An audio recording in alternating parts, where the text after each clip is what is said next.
嗨，大家好，欢迎各位新老朋友来到强哥的频道。我不知道你们最近有没有听说过谷歌那帮科技大佬最近整了个大动静，也就是说发明了个量子晶片，名字搞得还挺酷炫的叫微弱。你们知道这玩意儿有多厉害吗？如果用现在世界上最快的电脑来算一个超级复杂的 RSC 问题，那得花上25次方年的时间，简直是比咱们宇宙的年龄还长。但微弱其实只要5分钟就搞定了那简直就是密码界的万能钥匙了。那我们来看一下，也就是谷歌发布微弱芯片，量子芯片，也就是近期全球范围内兴起的量子芯片热现象，其源头可追溯至谷歌于12月9号发表的《自然》杂志文最新的一期论文。该论文阐述了谷歌研究团队发现了一种将微弱的芯片中的量子比特串联起来的科技技术。随着量子比特数量的增加，该技术不仅能够降低错误，还能实现错误的实时纠正。这一进展被认为是实现量子计算商业应用的关键步骤。微弱芯片能在不足5分钟内完成一项标准基准计算，而目前最快的超级计算机完成相同计算机任务则需耗费10的25次方年，这一时间甚至超过了宇宙的年龄。对此，香港中文大学量子控制实验室指出，谷歌量子芯片微弱的突破性进展于其量子比特数量达到105个，且在使用更多量子比特时，错误率能够以指数级的速度下降。我们再看一下谷歌突破性的进展，拔高量子计算机的应用高度。谷歌在国际权威期刊《自然》杂志上发表的研究成果表明，他们测试了从3×3、5×5至7×7不同规模的量子比特阵列，每次均能将错误率减半。这一突破性的进展在量子计算领域称为低语法则意味着在扩展量子比特的数量的同时，能够有效降低错误率。我们再来进行对比一下，看一下大陆也从未缺席量子计算领域发展也刚刚才开始。尽管阿里巴巴遗憾地关闭了其量子实验室，但国内企业并未落后于国际同行，反而积极投身于这一技术浪潮，将量子计算视为重要的发展机遇，并取得了显著的进展。在2024年数字科技生态大会上，中电信量子信息科技集团有限公司正式发布了其量子计算机的504个。该产品基于中国科学院量子信息与量子科技创新研究院开发的角红量子计算芯片，拥有高达504个量子比特，成为国内量子比特数量最多的芯片咱们都知道现在加密货币的钱包地址，不管是热钱包还是冷钱包，都是由一堆助记词组成的，2组或者24组的英文单词。以前你想破这些钱包门儿都没有，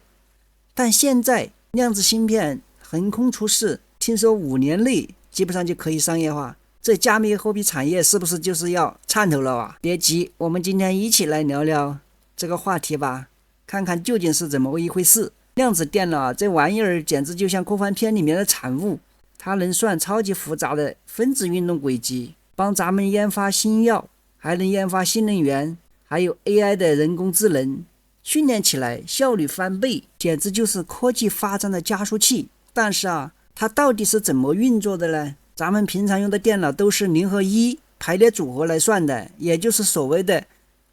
二进位制，都是线性单向运算的。可量子位元它是一个维度，同时也是找量子之间的关系值。你想一下一个量子单位打个信号，附近的量子就像听到了广播一样，都能同步收到。但是这玩意儿就是有个不稳定的因素，它就像2个肥皂罩一样，形状虽然相似，但表面极其的不稳定，随时可能因为一点因素都会破掉或者变形。所以这科技其实一直没有很大的突破。一个是量子位元能保持量子状态的时间太短，另一个就是量子位元的错误比例太高。这2个关键的难题都得在绝对的0度和极度的温度环境下，才能让量子的状态稳定下来。这门槛你就高得吓人了但谷歌的微弱晶片为啥能成功呢？主要是它在量子状态时间上有了大幅的突破，从20微秒增加到了100微秒啊，这就意味着它能处理更多的信息，还能保持更长的时间的一个量子状态，而且谷歌的晶片还能在这些量子中找到错误较高的量子位元，再进行修正。就像你有5个量子位元组，其中1个错了，晶片就会用其他的4个正确的去把错误的替补掉，简直就像一个超级的纠正器。刚才我们也看到了资料说明啊，中国的量子电脑有504个量子位元，而谷歌的微乐呢有105个。但在这里不要着急的下结论哈，真正的关键是错误率跟量子状态的时长，刚才也有讲到，这2个因素啊，直接关系到量子电脑的实用性和可靠性，所以还不一定是靠数量来决定它的一个正确率。那么现在小伙伴们可能就要问了，在量子电脑这种恐怖的暴力运算状态下，比特币是不是要被破解了？其实啊，量子电脑虽然能高速运算出各种组合，但咱们现在的加密货币钱包都是由助记词组成的，这些助记词之间有关系，可以用电子电脑和希尔算法去破解椭圆曲线数位签章的算法，但现在来说，这些密码组合破解的可能性几乎为零啊，就不要提那些更高级的算法了，比如 SHA-256 算法和 ESDSA-256 的算法，那更是难上加难啊。我们在维基百科上可以看到一些简单的词语啊，比如说量子比特，在量子信息中，量子比特 Code 比特又称抠比特，是量子计算计量单位，传统电脑使用的是0和1，刚才也讲到了。量子电脑虽然也是使用0和1，但不同的是，量子电脑的0与1可以同时计算，也就是说可以叠加。传统电脑的使用是0和1，它是不可以叠加的。所以在古典系统中，一个比特在同一时间只有0或1，只存在一种状态，但量子比特可以同时是1和0两种状态同时存在，这种效果就叫量子叠加，这是量子电脑计算机目前独有的特性。大家可以下来自己去搜索一些特定的术语，看一下，理解一下。我们学的东西非常非常多啊，不用去学精，只是说我们了解一下它是怎么一个形式来突破的。比如说什么是量子计算机，是吧？一些术语，一些简单的理解，我们是可以进来自己去学习一下啊。我相信现在都是大数据时代，只要你想学，没有说收不到的东西，只有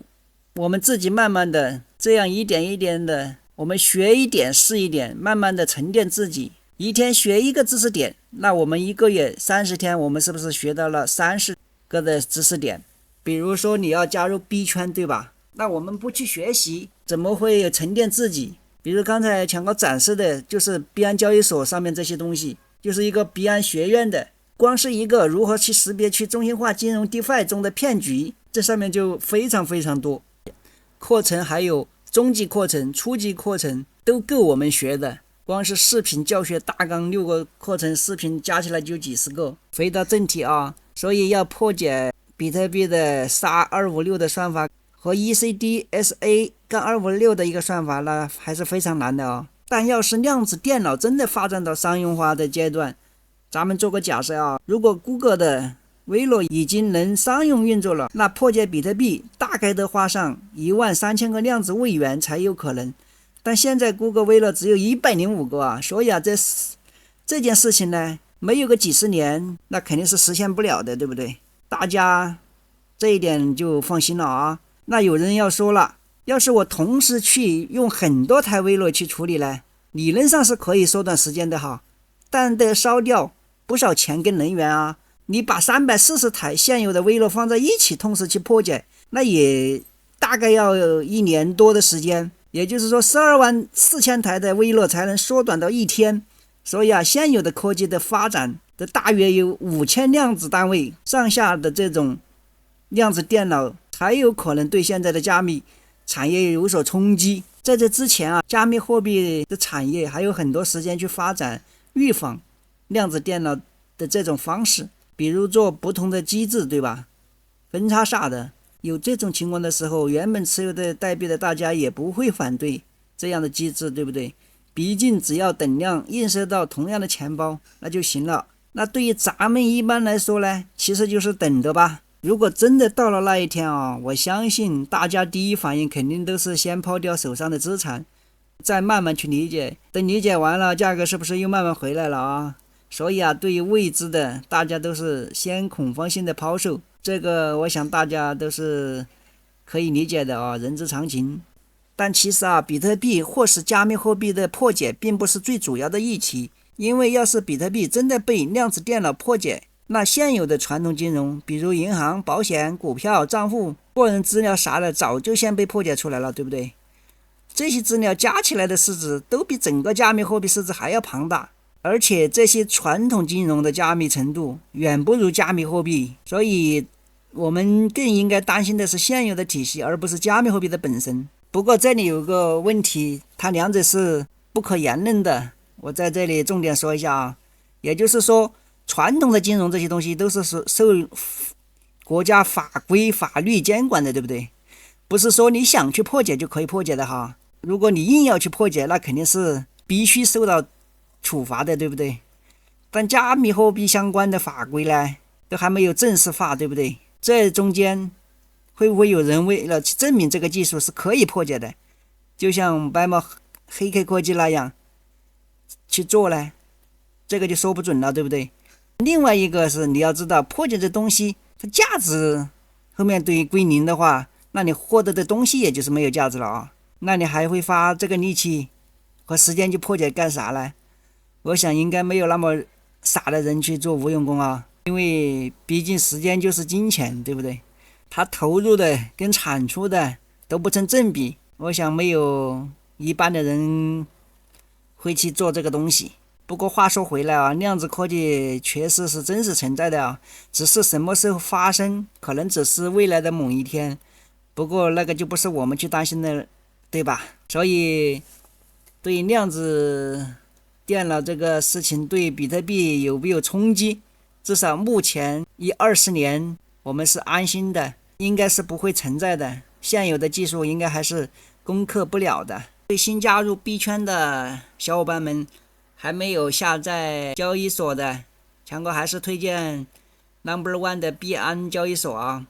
因为它不管在哪一个维度都是放心的啊。强哥视频下方点击一下更多展开，就可以看到第一个币安下载链接啊，点击强哥推荐的这个链接下载安装交易，可以永久获得 20% 的一个返佣手续费啊。你一次 20%， 10次该多少了？这也是对我们非常有帮助的啊。第二个就是 OE 的啊，有需要的小伙伴们可以去下载一下。如果对不知道怎么下载安装入金出金，可以去看一下强哥前期的视频，上个星期也有讲过的啊，就这个事情，这个视频币安下载注册入金出金非常简单啊，只要你会识字一学就会。好了，今天的视频呢就跟大家聊到这儿啊。如果觉得本期视频对你有所帮助，请伸出你们发热的小手，点个赞，加个订阅哟。我们相约下期视频，不见不散。感谢各位的观看，拜拜。